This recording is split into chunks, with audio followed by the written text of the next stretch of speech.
দেৰগাঁৱৰ অজয় দত্তৰ মৃত্যু যিটো আত্মহত্যা কৰিবলগীয়া ঘটনা হ'ল, পুলিচে তাৰমানে কিমান বেছি স্তৰত আতিশায্য চলালে এজন ল'ৰাই মৃত্যু বাছি ল'বলগীয়া হয়। তেওঁ এটা ভিডিঅ' দিছে, ফেচবুকত এটা ভিডিঅ' দিছে, ভিডিঅ'টো ভাইৰেলো হৈছে। ঘৰৰ প্ৰত্যেককে জনাইছে যে পুলিচে মোক খুব বেয়াকৈ আতিশায্য চলাইছে। সাধাৰণতে থানাবিলাকত পুলিচে মাৰপিট কৰে, কিন্তু মৃত্যুমুখলৈ যাবলগীয়াকৈ এজন ল'ৰাক মানসিক ভাৰসাম্য হেৰুৱাই যাবলগীয়া পৰিস্থিতিলৈ লৈ যোৱাটো দুৰ্ভাগ্যজনকেই নহয়, আধুনিক পুলিচৰ লজ্জাজনক এইটো এটা কাৰবাৰ। আৰু তাৰপিছত কথাটো হৈ গ'ল, যেতিয়া চিপ জৰি ল'লে ৰাতি 9টা বজাৰ পৰা পিছদিনাখন 12টা বজালৈকে ডেড বডিটো আঁতৰাবলৈ আহিবলৈ পুলিচৰ আজৰি হোৱা নাই। পুলিচে আহি তেওঁলোকে মানে একদম পূৰা ৰিলেক্স হৈ পেলাই তেওঁলোকে আঁতৰাবলৈ আহিছে।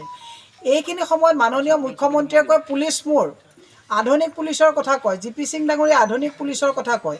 খাকী পোছাকৰ তলত যে ইমান আসুৰিক তৃপ্তি লভা পুলিচ আছে, পুলিচৰ কাম মানুহক আতিশায্য কৰোৱাটো নহয়, এইটো ৰাইজে নাজানে। ৰাইজে নিজৰ অধিকাৰটো বহু ৰাইজে নাজানে। পুলিচৰ কামটো মানুহক মাৰা নহয়, পুলিচৰ কামটো দোষ কৰিলে কৰায়ত্ব কৰা, কৰায়ত্ব কৰি পেলাই কেছ ৰেজিষ্টাৰ কৰি ধাৰা লগাই কোৰ্টত তেওঁক হাজিৰ কৰিব, আইন আদালতে তেওঁক যি শাস্তি দিব।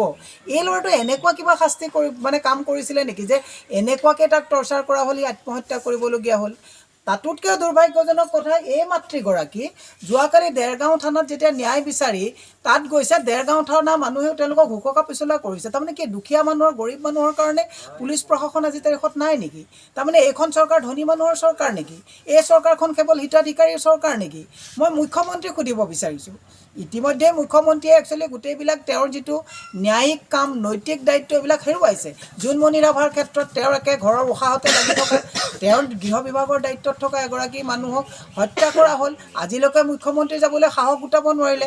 মুখ্যমন্ত্ৰীজনো আগতেও কৈছোঁ অতি ভয়াতুৰ মানুহ, তেওঁ যাবলৈ সাহস গোটাব নোৱাৰিলে। তেওঁ এটা কামেই কৰিব পাৰে যে সকলোকে তেওঁ মানে ইফাল সিফাল কৰি লৈ পেলাই টকা পইচা দি মেনেজ কৰিব পাৰে, আৰু সেই টকা পইচাবিলাক পিছদিনাখন ৰাইজৰ গল চেপা দি পেলাই তেওঁ আহৰণ কৰে।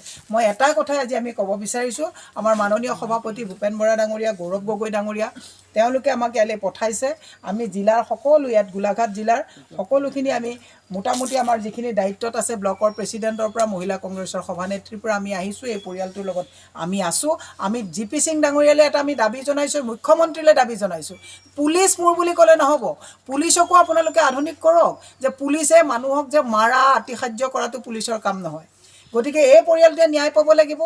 ইয়াত আহি পেলাই এছ পিয়ে কৈছে যে আমি দোষীয়ে শাস্তি পাব লাগিব, কেইটামান পইচা এনভেলপত ভৰাই দি থৈ গ'লে এইটো নহ'ব। কাৰণ আজি যিটো ঘটনা হৈছে, যাতে পুনৰাবৃত্তি যাতে কাৰোৰ লগত নহয়। আমি দেখিছোঁ আগতে ড্ৰাগছৰ নামত বহু মানুহক এনকাউণ্টাৰ কৰিছে, পিছত ন্যায়াধীশে কি কৈছে যে এইবিলাক চব ফেক এনকাউণ্টাৰ কৰিলে, এইবিলাক ড্ৰাগছে থাকি গ'ল।